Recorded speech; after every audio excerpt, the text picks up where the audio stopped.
semua, salam sejahtera Malaysia. Hai semua, salam sejahtera Malaysia. Hai semua, salam sejahtera Malaysia. Hai semua, salam sejahtera Malaysia.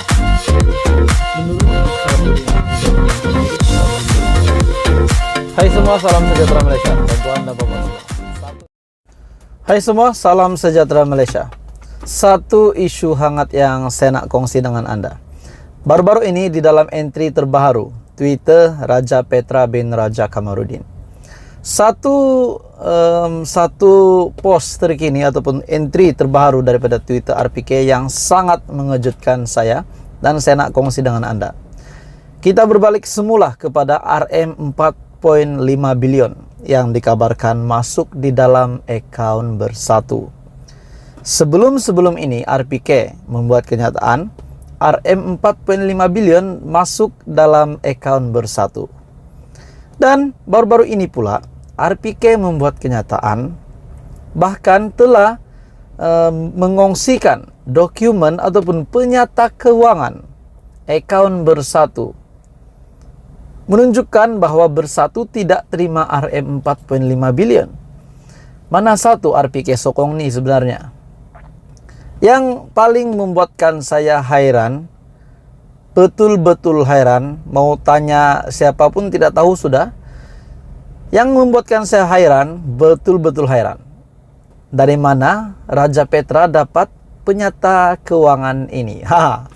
Dari mana RPK dapat? Anda boleh lihat di Twitter RPK, di mana beliau telah mengongsikan satu link, dan sekiranya Anda tekan link itu, Anda boleh lihat penyata keuangan untuk akaun Parti Pribumi Bersatu.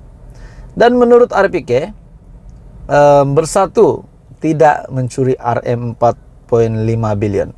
Namun, hari itu pula RPK kata Bersatu telah mengambil RM 4.5 bilion. Jadi ini satu kebingungan lah bagi saya. Apa komen Anda, saudara-saudara semua, setelah RPK membuat kenyataan begini?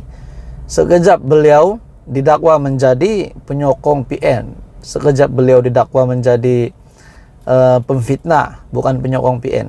Anda boleh lihat di sini. Anda boleh lihat. Ini saya dapat daripada Twitter RPK. Ini saya dapat daripada Twitter RPK, menunjukkan ini adalah penyata keuangan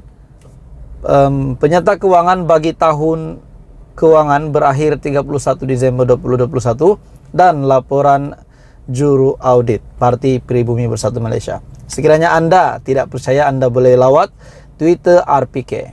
Saya hanya berkongsikan apa yang disampaikan oleh RPK. Adakah ini memang bukti terbaru bahwa Muhyiddin Yassin tidak mencuri RM 4.5 bilion? Dan bagaimana pula dengan dakwaan-dakwaan ramai orang kepada Hadi Awang sebagai ahli parlimen Marang yang telah didakwa merasuah? Dari mana mereka boleh dapat duit begitu banyak? Kalau mereka kata ada pihak yang menyokong perjuangan mereka, siapa pihak itu yang mampu, yang sanggup menyumbang duit begitu banyak? Sehingga kan benar Hadi mengaku memberi duit tetapi bukan atas dasar rasuah tetapi atas dasar sedekah. Apa komen Anda, saudara-saudara semua? Adakah bukti terkini ini memang menunjukkan bahwa Muhyiddin Yassin dan Bersatu tidak mencuri RM 4.5 bilion tersebut? Teruskan bersama di dalam channel ini. Untuk perkembangan politik yang seterusnya, jangan lupa tekan butang like, share, dan subscribe. Anda boleh komen berkenaan dengan isu hari ini. Jadi benar atau tidak RM 4.5 bilion yang telah diambil oleh PN ataupun Bersatu, benarkah atau tidak, itu kita nantikan. Dan kita harap rakyat Malaysia dapat jawaban yang sepatutnya, disebabkan rakyat Malaysia berhak untuk mendapatkan jawaban itu. Teruskan bersama di dalam channel ini untuk perkembangan politik yang seterusnya. Hai semua, salam sejahtera Malaysia. Ada satu isu yang menarik yang saya nak kongsi dengan Anda semua hari ini, berkaitan dengan dua bekas Perdana Menteri yang dikabarkan akan diheret ke mahkamah disebabkan oleh kerana pembatalan projek kereta api berkelajuan tinggi ataupun HSR.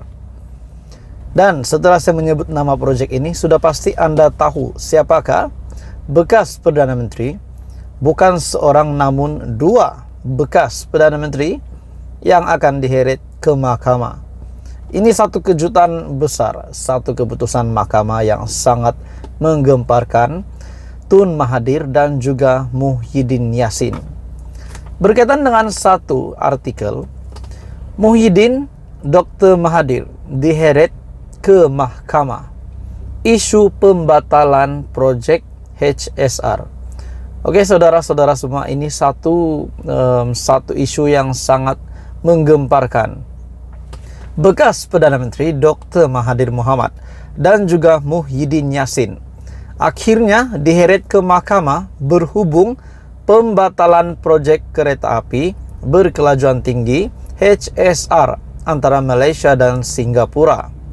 Warga negara Malaysia Muhammad Hatta Sanuri yang telah memfailkan writ saman menyasarkan dua bekas Perdana Menteri itu dan tiga yang lain bagi memulihkan proyek itu serta menuntut mereka untuk membayar pampasan RM1 juta kepada setiap warga negara Malaysia. Wow, ini satu isu yang sangat mengejutkan. Sedangkan baru sehari selepas Anwar Ibrahim bersama dengan Menteri MITI Tengku Zafrul mengadakan lawatan di Singapura, dan tiba-tiba hari ini timbul pula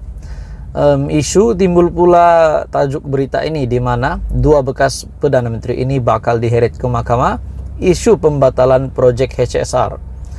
Menurut salinan kertas kausah yang difailkan di Mahkamah Tinggi di Kuala Lumpur pada 30 Desember tahun lepas, plaintiff yang menamakan bukan sahaja Mahathir dan Muhyiddin sebagai defendant pertama dan juga defendant kedua, tetapi juga turut menyenaraikan bekas menteri di Jabatan Perdana Menteri yang bertanggung jawab terhadap ekonomi, yaitu Mustafa Mohamed, bekas Menteri Pengangkutan Wee-Ka Siong, dan Kerajaan Malaysia sebagai defendant ketiga, keempat dan kelima. Wow, bukan saja kedua mereka yang bakal diheret ke mahkamah, namun termasuk dua juga nama pemimpin yang memang dikenali, yaitu Mustafa Mohamed serta Menteri Pengangkutan bekas Menteri Pengangkutan pada ketika itu, yaitu Wee-Ka Siong. Saudara-saudara semua, ini satu dapatan yang mengejutkan. Dalam pada itu, harta yang menjadi tumpuan sebelum ini berhubung tindakan undang-undang terhadap kerajaan di Mahkamah Keadilan Antarabangsa ataupun ICJ yang menganugerahkan kedaulatan Singapura ke atas Pedra Branca ataupun Pulau Batu Putih. Tindakan undang-undang itu gagal. Bagaimanapun, lelaki yang berusia 46 tahun itu membuat rayuan berhubung perkara ini di Mahkamah Rayuan. Dan menurut kenyataan tuntutan tindakan terbaru yang telah dilihat, Hatta mendakwa Mahathir cuai dan melakukan kesalahan penyelewengan dalam jawatan awam apabila Perdana Menteri ketika itu membuat keputusan untuk menangguhkan proyek HSR pada 5 September 2018 yang didakwa mengakibatkan Malaysia membayar pampasan RM46 juta kepada Singapura pada 31 Januari 2019. Plaintiff juga mendakwa bahwa Muhyiddin Yassin juga melakukan kecuaian dan penyelewengan dalam jawatan awam sebagai Perdana Menteri ketika itu dengan menamatkan proyek HSR pada 31 Desember 2020, dan ini menurutnya menyebabkan Malaysia membayar lebih RM320 juta sebagai pampasan kepada Singapura pada 2021 untuk pembatalan perjanjian dua hala antara kedua-dua negara. Bekas Perdana Menteri Mahathir telah menangguhkan proyek tersebut, manakala Muhyiddin Yassin pula telah menamatkan proyek tersebut dan mengakibatkan pembayaran pampasan RM46 juta di bawah pimpinan Mahathir pada ketika itu, dan di bawah pimpinan Muhyiddin pula RM320 juta sebagai pampasan kepada Singapura pada 2021 untuk pembatalan perjanjian dua hala antara kedua-dua negara, yaitu Malaysia dan Singapura. Saudara-saudara semua, ini satu dapatan yang sangat mengejutkan. Apa komen Anda? Ini memang satu kejutan besar kepada Malaysia. Saudara-saudara semua, teruskan bersama di dalam channel ini untuk perkembangan politik yang seterusnya. Jangan lupa tekan butang like, share, dan subscribe.